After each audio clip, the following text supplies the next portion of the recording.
Good morning and welcome to ACC 124 Computer Accounting Applications Databases for the spring of 2018. There are a total of 3 videos, so depending on how you went through the Start Here button, you could be watching this video first or you could have watched the Blackboard video first. It really doesn't matter.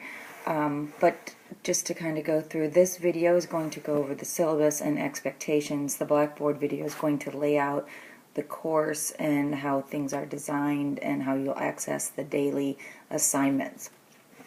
So starting with the syllabus here, one of the reasons there is a video and then while there is the syllabus quiz that you turned in is there used to be a mandatory orientation that was required for this class to come to campus. We don't require that anymore, but we want to make sure that you understand that this is a very fast-paced 8-week course. It is not an 8-week course that's just easier than a 16-week course. It is a 16-week course that is crunched down into an 8-week course. So it is all the same work that is done in 8 weeks. With that being said, it's usually not considered a very hard class, but it is considered a very time-consuming class. So it's something to think about when you're looking at your schedule. Most users will find that the first few weeks are not horribly bad. It's usually the last 3 to 4 weeks that are the most time-consuming.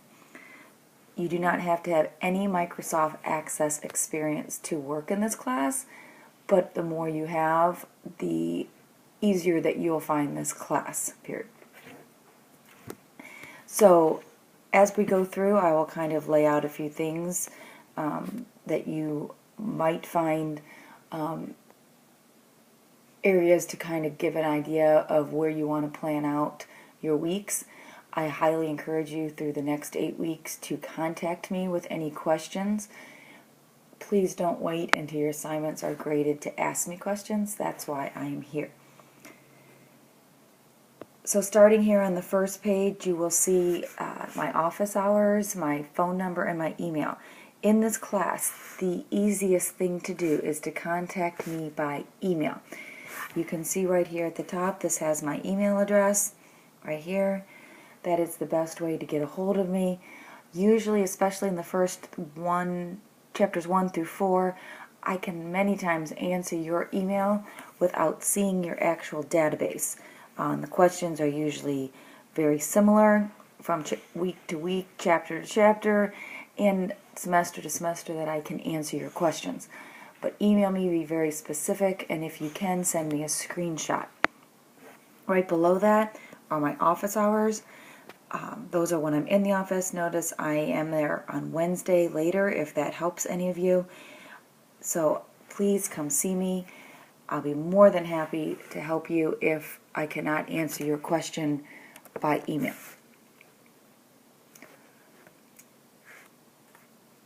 Sorry about that. Okay, so moving down, the next is the book. You can find the book on the college's website. I usually get asked the question, I had already sent out an email about this, can you buy the book used? Yes, you can. The only thing you need from the book is you need the actual book. You do not need any of the software that comes with the book. You do not need the disc that comes with the book. Everything you need for this class, besides the book, I will provide for you in Blackboard. There are different data files that come with the book. You do not need those. I will give you everything you need. So if you have access to a used book, as long as it is the 2016 comprehensive version, that is more than fine. You also need to make sure you are running a computer that has Microsoft Access 2016. If you are using a Mac, please verify the installation of Access as soon as possible. Office 365 says it's compatible, but all the college's computers are running our actual PCs, and we do not have Macs here. I've only had one incident in the prior 5 years of a student having problems with a Mac. Other than that, I've had no students complain of problems, but please verify that you have it installed prior to class beginning. If you do not have Microsoft Office 2016, all students who are enrolled have access to Office 365 through their college email. And on Blackboard, which is in the other video, you have, I will show you how to download that. There are no real prerequisites to this class, however, basic computer skills are needed as well as Microsoft Office applications. The grading's on the next page. You can see it's pretty straightforward.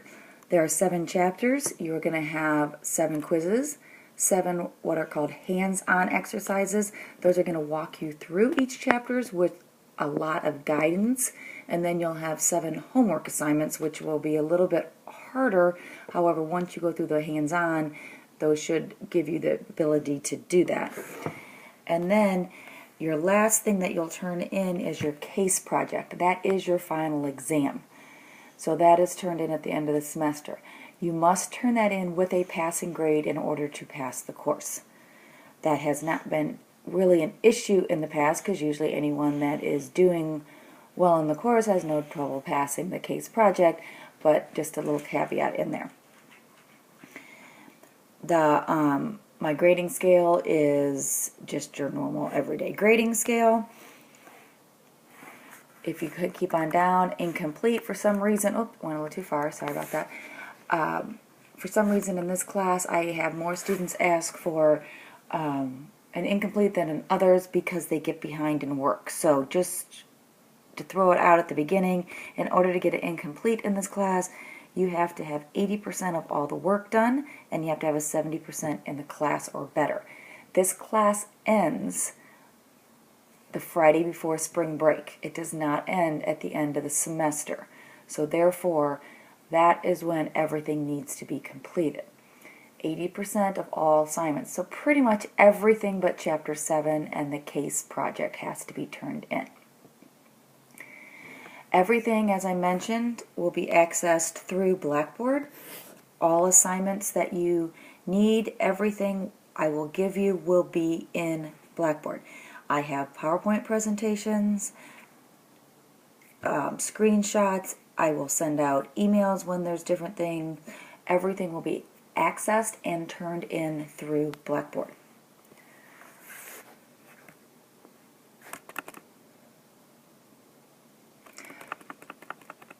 The way that you will turn in your assignments is through doing what we call printouts.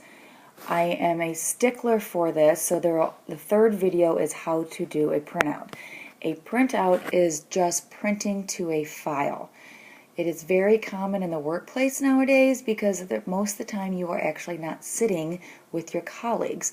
You are sitting in different buildings, you are sitting in different cities, you are sitting in different states, sometimes you are working from home. So you need to learn how to print to a file and then be able to email, or in this case upload those printouts to a database such as Blackboard so that you can send it to me. So these are not screenshots. These are not printing them and scanning them back. They are actually printing to a PDF, XPS, or OneNote file. All of your computers will have one of these different options. So I prefer PDF. However, if you don't have that, XPS or OneNote is fine. I will show you in Blackboard in the video 3 how to do that. Assignments can be turned in late. However, you will see a maximum of 50% of the points. So this is very important. One assignment turned in late is not going to hurt you. 1 week turned in late, so both the hands-on and the homework turned in late, will not hurt you. However, if you get behind and each week you start turning assignments in late, that will have an effect on your grade. It is very important. The reason I do this is because you only have 8 weeks. And if every week you are turning assignments in late, you cannot get caught back up. In addition, I manually grade all this work, and I can't have everyone turning in everything at different times. I need a hard due date so I can get things graded and get them back to you, because you need to know what you did wrong on week 1 so you can fix it for week 2. Quizzes cannot be turned in late. They only have 10 questions. So therefore, you need to get them done. So if you're running late, get your quizzes done first, then do the other assignments. Nothing can be accepted by email. The college strips your database. So therefore, if you have a question and I need your database, I will have you submit it just like you're done, and I'll look at it. I will go through that in the second video. Academic dishonesty is a big thing in this class. Obviously, everything is done electronically. I don't see you. So please make sure that you are doing your own work. I have absolutely no trouble with people helping each other, working together, being in the lab working together, but do your own database. It is possible to compare databases. It is possible to compare the date it's created, the date it was saved. So please make sure you're working on your own database and your own project. The last day to withdraw from class is February 23rd. If you got behind and you can't get caught up, please withdraw. Do not take an F. Resources, this is a big one right here. I want to point this out because this is very helpful. If you are in need of help on the Merrimack campus, the accounting lab is open. Hopefully you can read that through my horrible highlighter there. Accounting lab is in BA 218, which is on the Merrimack campus, the business building, second floor. We hope to have it open right now, Monday through Thursday, 8 a.m. to 9 p.m., and Friday, 8 to 4:30. As it stands, one individual, Mark, has had my class and should be able to assist. As soon as I know his exact hours, I will let you know. The evening hours, I do know he is not there in the evening. She can help some, but not as much as Mark, as he, like I said, has completed this class.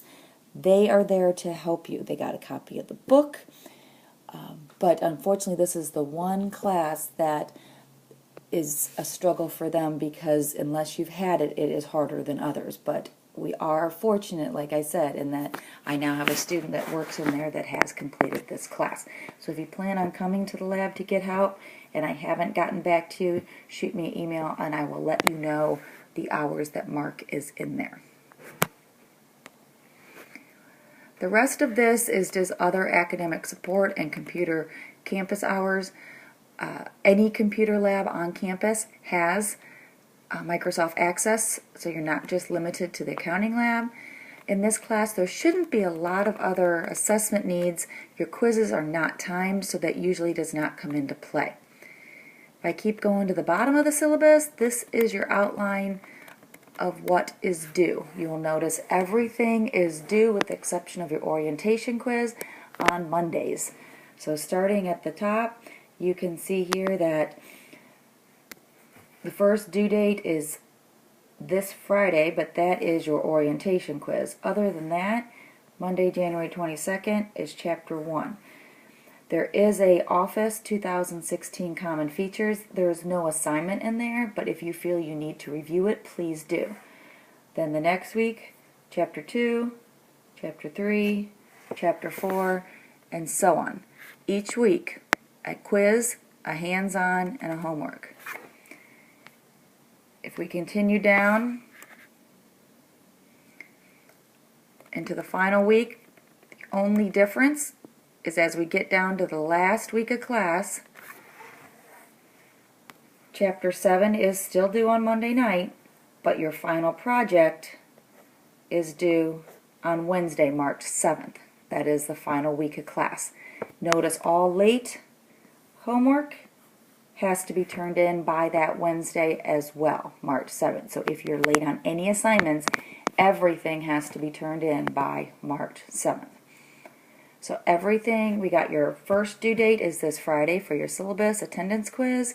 Then everything's due on Monday nights, 11:59, into your case project, which is March 7th at the end of the day. So that wraps up your syllabus quiz. Definitely a doable class. Please ask me any questions you have. It is time consuming, but it can be done. Now please, if you haven't, watch the Blackboard video and the printing to a file video, and good luck.